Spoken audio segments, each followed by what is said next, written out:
In this tutorial, I will show you how to stop Google Chrome from running background apps when it is closed. This can help improve your computer's performance and reduce unnecessary resource usage. First, open Google Chrome.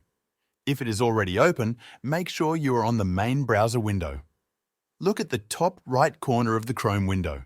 You will see a three-dot menu icon. Click on it. This will open a drop-down menu with several options. In this menu, find and click on Settings. This will take you to the Chrome settings page. On the left side of the settings page, there is a menu. Scroll down and click on System. This will open system-related settings on the right side of the screen. Now, look for the option that says Continue running background apps when Google Chrome is closed. By default, this option may be turned on.